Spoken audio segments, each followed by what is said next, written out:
Nous recevons un pilier essentiel de la majorité présidentielle, François Bayrou. Bonsoir. Bonsoir. Allié historique, allié de la première heure d'Emmanuel Macron dans la grande recomposition que nous vivons. Évidemment, votre voix est déterminante. On a entendu Marine Le Pen dire espérer encore une majorité absolue. Est-ce que c'est possible d'après vous ? Tout est possible. Ça dépend uniquement de l'expression des Français. Ce que je crois, c'est que quelque chose est en train de se passer dans le pays.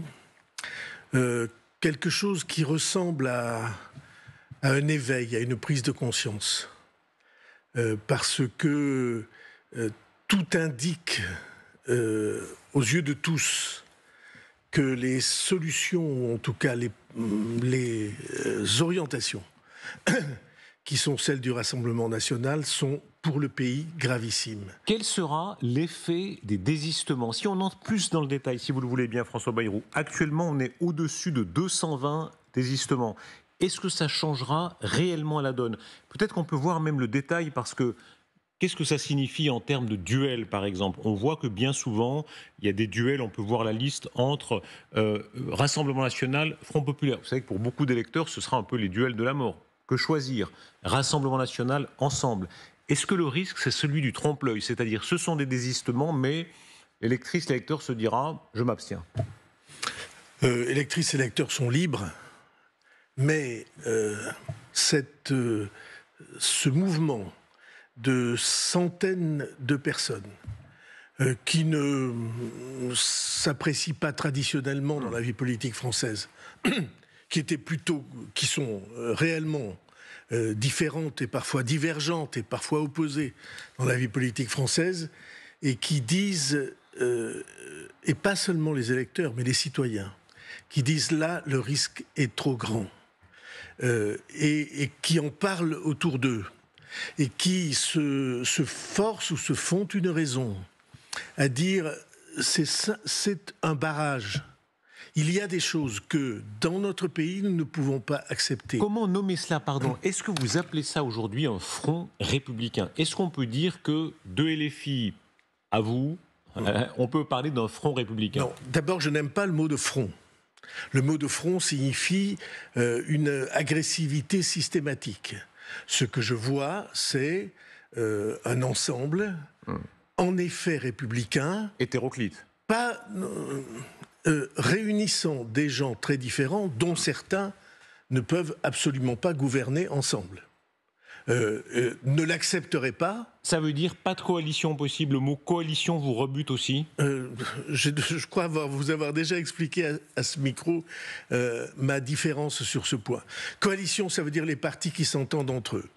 Le régime des partis, la France a déjà essayé ça. C'est pas la situation. François Bayrou. La situation, c'est que des responsables politiques issus de traditions différentes acceptent de travailler ensemble, de se parler pour la première fois depuis 50 ans ou 60 ans.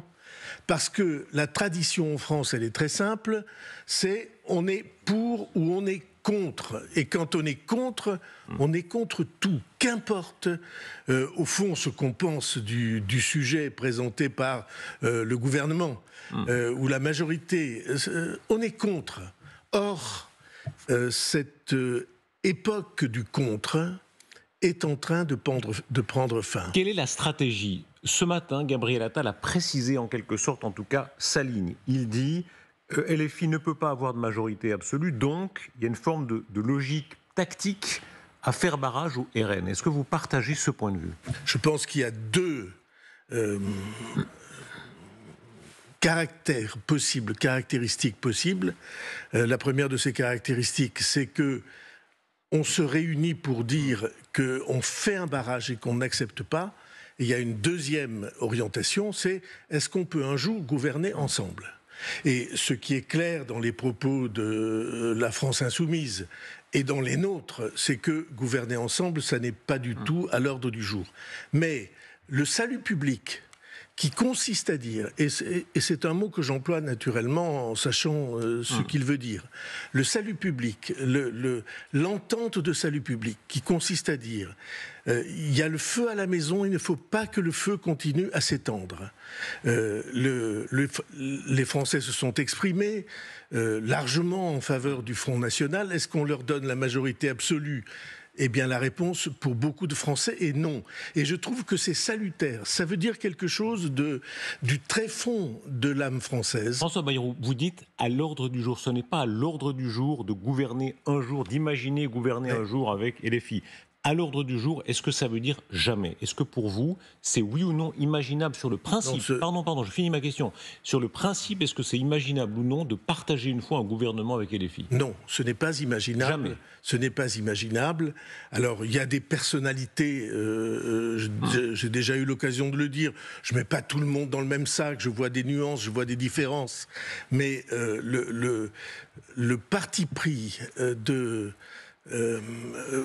Jean-Luc Mélenchon a un jour expliqué très clairement quelle était sa stratégie. Il a dit il s'agit de tout conflictualiser.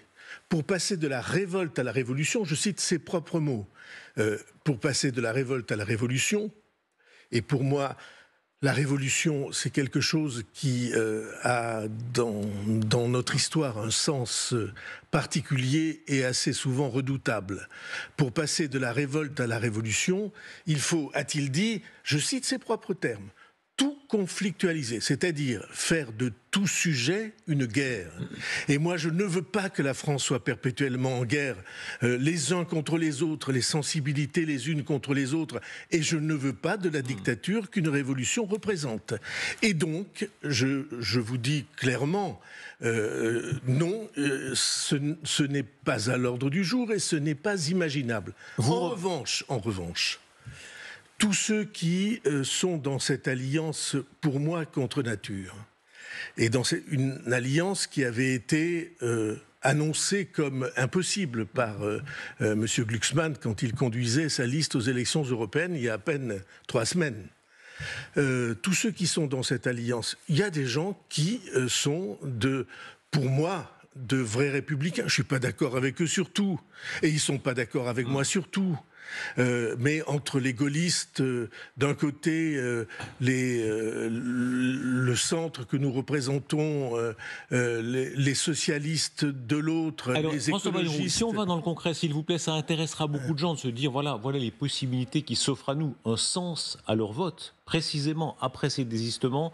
Est-ce qu'on peut imaginer un gouvernement d'union ? On comprend bien que ce n'est pas une coalition, ce n'est pas une tambouille de partis, mais un gouvernement d'union où siégeraient effectivement des démocrates chrétiens historiques, des sociodémocrates et des gaullistes ensemble.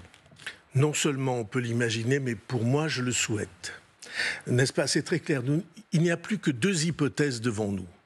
La première hypothèse, c'est que le Rassemblement national, et ce serait un malheur pour le pays, et je crois que beaucoup de Français le savent, le Rassemblement national aurait la majorité absolue. C'est ce qu'il faut, à mes yeux, éviter. Et il y a une deuxième hypothèse, c'est qu'il n'y ait pas de majorité du tout, bien sûr. Et s'il n'y a pas de majorité du tout, alors il faudra que les femmes et les hommes qui sont responsables, c'est-à-dire qui se sentent en charge du destin du pays et pas de leur propre avenir, pas de leur propre intérêt, pas de leur intérêt partisan, mais du fait simplement qu'on ne peut pas regarder ses propres enfants si on n'est pas capable de dire non, je ne laisserai pas le pays tomber dans cette espèce de dégradation simplement parce qu'il ne serait pas gouverné. Comment nommer cela ? On a compris que le mot coalition, vous le récusez absolument. Union nationale, c'est ça ? C'est un bon terme ? Union républicaine, union pour le salut public, union pour reconstruire. On sait que ça n'est pas que une question de personnes, mais c'est aussi une question de personnes. Ça veut dire quoi ? Des gens comme M. Glucksmann, comme M. Hollande ? Tous ceux qui seraient en situation et avec l'expérience nécessaire et capables de partager un idéal. Comme vous-même ? En tout cas, je ferai tout ce que je peux pour aider à une solution comme celle-là. François Bayrou, logiquement, quand on voit la composition quasi inévitable de l'Assemblée. En tout cas, vous serez un pivot, quoi qu'il en soit. Un pivot peut-être plus déplacé vers la gauche, non, mais vous serez un pivot. Darius Rochebin, oui. Je ferai, et je vous dis ça de manière sérieuse, tout ce que je peux pour qu'on sorte du marasme dans lequel on est enfermé depuis des décennies, pour une raison évidente, c'est que des gens qui, grosso modo, partagent la même vision de l'avenir et, grosso modo, les mêmes options d'idéal pour la France, que ces gens-là, au lieu de s'affronter perpétuellement, acceptent un jour de s'asseoir autour de la même table et de partager les responsabilités. Avec un programme de gouvernement ? Il faudra nécessairement, si cette solution advient, si cette solution devient possible, il faudra nécessairement de grands axes de gouvernement. Donc se mettre autour d'une table et avoir une forme de programme. Si je puis me permettre, encore une fois, nous ne savons ni vous ni moi ce qui va se passer à partir de dimanche soir. Alors précisément, où commence cette hypothèse ? Imaginons que le RN n'ait pas la majorité absolue de 289, mais 270, même 260. Est-ce qu'il serait possible, vis-à-vis du pays, de dire voilà, vous avez 260 sièges, mais on vous écarte quand même ? Est-ce que ça ne risquerait pas ? Ça veut dire même à 260, il gouverne d'après vous ? Ce n'est pas possible de dire a priori que la formation politique qui serait arrivée en tête serait exclue du pouvoir. Ça serait quelque chose qui ne ressemblerait pas à nos institutions. Nos institutions, elles disent quoi ? Le général de Gaulle a dit ça sublimement, magnifiquement, dans un discours célèbre, bien avant de prendre le pouvoir et après qu'il avait abandonné en 1945. Ce discours est de 1946, c'est le discours de Bayeux. Il a été fait sur la place de Bayeux. Et il y a un enregistrement absolument formidable, si vous pouvez le retrouver, parce qu'il y a la voix du général de Gaulle. À cette époque, c'est une voix un peu plus haute que celle qu'il a eue après. Et il y a un petit oiseau qui fait le contrepoint au discours du général de Gaulle. Et en tout cas, j'imagine que c'est un petit oiseau, c'est un chant d'oiseau. Et il dit quelque chose de simple, il dit « Le régime des partis, c'est pour la France un malheur. Nous ne pouvons pas vivre dans, vous avez vous-même employé tout à l'heure l'expression, les tambouilles de partis. C'est-à-dire les combinaisons perpétuelles qui fait que les gouvernements tombaient tous les 3 ou 4 mois. » Donc pour être très concret, ça veut dire que le RN, même à 250 sièges par exemple, serait en position d'être appelé, que M. Bardella soit appelé par Emmanuel Macron. Refuserait-il ou pas ? C'est ça. Je n'ai aucun doute parce que c'est l'esprit des institutions et que le président de la République respecte l'esprit des institutions. Dans tous ces cas de figure, vous voulez me laisser finir ma phrase ? Je vous en prie, François Bayrou, vous avez raison. Comme ça, on va dire les choses clairement. Je suis persuadé que le président de la République offrira la possibilité de gouverner au parti politique qui sera arrivé en tête. Comme il l'a fait les 2 dernières années. Nous n'avions pas la majorité, la majorité de l'époque n'avait pas la majorité numérique, et cette majorité s'est vue offrir la possibilité de gouverner. Elle a essayé, ça a été très difficile. Elisabeth Borne, Gabriel Attal, ça a été très difficile. Je suis persuadé qu'il le proposera au parti arrivé en tête. C'est ça l'esprit des institutions. Comment, dans ce cas-là, comment imaginer ce gouvernement d'union ? Est-ce que ça ne risque pas de faire un petit peu popote ? Est-ce que vous n'êtes pas en train, même en émettant cette hypothèse, de vouloir contourner le vote démocratique ? Roland Dumas est mort. Pensez à son esprit, peut-être même à son âme. Il avait cité souvent Herriot, qui disait « La politique, c'est comme l'andouillette. Ça doit sentir la merde, mais pas trop. » Est-ce que ça ne risque pas de sentir un peu l'andouillette ? Cette idée de faire...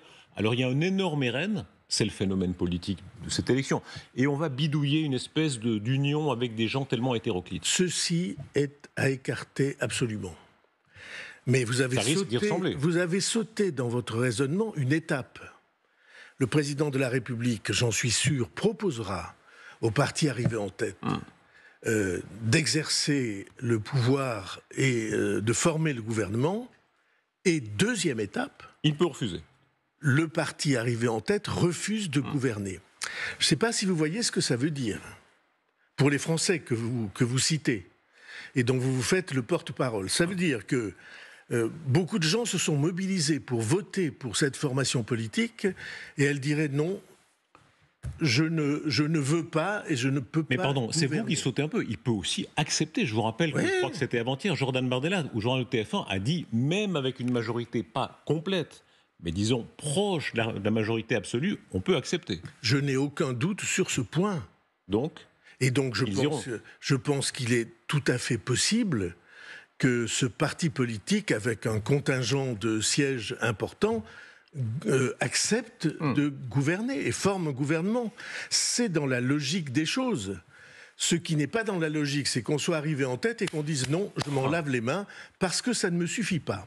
Alors ça, c'est une étape très importante parce que elle est la condition, et je crois la condition psychologique et morale de ce qui va se passer ensuite. Si le responsable de cette formation dit non, je n'ai pas assez de sièges. Je crois que d'abord, dans le pays, il y aura quelque chose comme des interrogations ou une incompréhension. Dans ce cas-là, il reviendra à ceux qui portent les sensibilités différentes du pays, de réfléchir ensemble à la seule solution possible, c'est-à-dire une union des grandes sensibilités politiques du pays pour sortir de cette impasse qui durera nécessairement jusqu'au 8 juillet 2025. est-ce que ça fait de vous, oui, une année avant une dissolution possible, est-ce que ça fait de vous un Premier ministre possible dans ce cas de figure? Je vous ai dit. Vous ne m'avez pas dit, non. Vous ne m'avez pas encore dit. Non, vous n'avez pas encore posé la question. Je vous ai déjà dit, mais je vais le répéter pour que vous compreniez ce que je veux dire. Je suis là pour aider. Oui. Je ne suis pas là avec l'idée que c'est pour les uns ou les autres, les intérêts personnels ou partisans qui vont nous guider. Il n'y a pas 1000 personnalités, il n'y a pas 1000 personnalités qui se trouvent à peu près au centre du spectre. Il n'y en a pas 2000. Donc vous êtes parmi ceux-là. Je ferai tout ce que je peux pour que cette solution, si elle existe, si l'esprit de responsabilité l'emporte, si on peut dépasser les agacements, les énervements, les agressivités, et qu'on se dit, cette fois-ci, on est au pied du mur. François Bayrou, un mot. Je ferai tout ce que je peux pour aider à cela, pour aider. Pas pour mener, pour aider. Quelques mots sur le président de la République. Vous êtes sans doute un personnage absolument clé. Vous êtes son allié vraiment historique. Il faut toujours remonter à ça. 2017, il y a un lien, c'est assez rare. Il doit peu de choses à peu de gens. Vous, il vous doit quelque chose depuis le début. Vous l'avez aidé à devenir président de la République à ce moment, 2017, février. Ah oui. Je l'ai aidé sans aucun doute. Est-ce que quand on prend en main le destin d'un pays, est-ce qu'on doit quelque chose à quelqu'un ? Mon avis est que non. Et je vais vous dire quelque chose d'étrange et que peut-être vous ne croirez pas. Je n'ai jamais discuté de conditions d'intérêt avec le président de la République. Pas une seule fois. Le fait est que vous êtes toujours auprès de lui depuis lors. D'abord, est-ce qu'on sous-estime, selon vous, le rôle qu'il aura, quoi qu'il arrive, après le 7 juillet, c'est-à-dire le rôle de levier que donnent les institutions de la 5e ? Après un épisode ou une séquence comme celle-là, le rôle du président de la République sera nécessairement central. Si ces cohabitations, alors on a déjà vécu ça avec Jacques Chirac, on a déjà vécu ça avec François Mitterrand, j'étais moi-même au gouvernement, j'ai une petite idée de la manière dont ça se passe. Oui. Le rôle du président de la République est central parce que les décisions essentielles ne peuvent se prendre que dans un dialogue, un accord, au bout du compte, un compromis entre les deux, puisque le président de la République, comme vous savez, doit signer les nominations les plus importantes. Il nomme aux emplois civils et militaires de l'État, dit la Constitution. Ça, c'est premier rôle.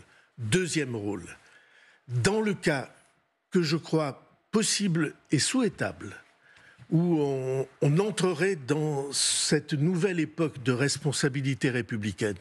Dans ce cas-là, le président de la République a aussi un rôle absolument éminent, parce que c'est dans un échange que les orientations et les décisions se prendront. La Ve République, c'est non pas le régime des partis, mais le pluralisme régulé par un président de la République qui a des responsabilités, et notamment la responsabilité de faire respecter les grands principes. Est-ce que c'est son espoir, pour dire les choses? Est-ce que c'est son espoir, le vôtre? C'est ce qui transparaît de tout ce que vous nous dites depuis quelques minutes, qu'au fond, il ait cette marge de manœuvre qui peut être considérable s'il s'agit de mettre autour de la table des gens, sauf le RN. Je ne crois pas qu'il s'agisse de marge de manœuvre, au sens de une manœuvre que ferait le président de la République. Je ne crois pas ça. Je pense, vous me disiez, est-ce que c'est son espoir? Je ne pense pas du tout que sa décision de dissolution ait été prise dans cet espoir. Je pense qu'il voulait une clarification. Je pense qu'il avait conscience, comme nous avons conscience aujourd'hui, vous et moi, il avait conscience qu'il y avait un abcès qui était en train de se développer, une inflammation perpétuellement croissante, qu'il y avait une fermentation dans le pays, quelque chose qui faisait monter la température et qu'il fallait qu'on y mette un terme. Cet abcès-là, il fallait l'inciser. François Bayrou, il a été incisé. Les commentateurs commentent, souvent ceux qui savent ne parlent pas et vice-versa, comme dit la formule. On a beaucoup dit qu'il y a quand même un coup de déprime, ou en tout cas un moment de doute. Est-ce le cas? Non. De ce que j'en vois.